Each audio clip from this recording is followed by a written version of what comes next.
Nous sommes à Bouna. Les leaders communautaires, les associations de femmes et de jeunesse ont été conviés à une mission de service public à travers des visites auprès des services de sécurité, en l'occurrence le commissariat de police, la compagnie de l'état-major de gendarmerie et la direction régionale des eaux et forêts du Bonkani. Rencontre d'échanges et d'informations avec les autorités des forces de défense et de sécurité afin de renforcer le climat de confiance entre les populations et leurs armées. Notre mission était de nous diriger vers les forces de défense et de sécurité. Nos populations devaient se diriger vers eux.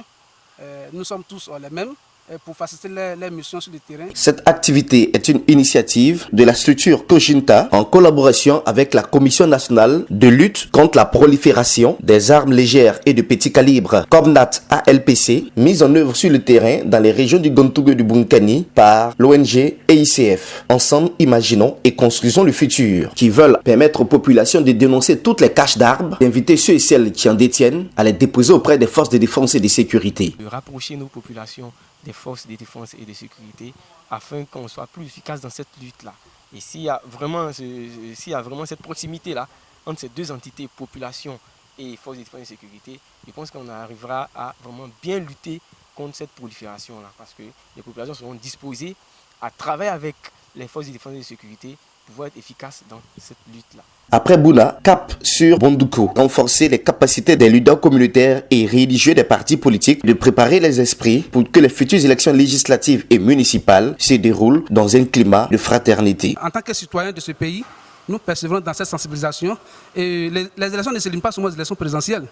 Il y a les législatives et les municipalités qui sont là. Et donc, il est important pour nous de persister, de continuer dans la sensibilisation auprès des populations. Les chasseurs traditionnels ont eux aussi été conviés à une formation. Inviter ces chasseurs communément appelés Dozo à être des acteurs clés de la paix et créer ce partenariat de confiance entre eux et les populations. Une vie est sacrée.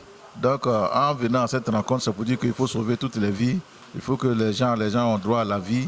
Il faut donc qu'on trouve les moyens de ne pas ôter la vie à des personnes humaines qui ont demandé à vivre et n'ont pas demandé à mourir pour des élections. Au vu de la qualité des participants, je ne doute point que des propositions pertinentes sortiront de cette rencontre d'échange. Soulignons que ces ateliers de sensibilisation et de formation sur les dangers liés à l'usage, au trafic et à la circulation illicite des ALPC et sur les dangers liés à la violence armée lors de la période électorale, réalisés main dans la main par le Kojinta, le COMNAT ALPC et l'EICF, bénéficient du soutien financier de l'Union européenne.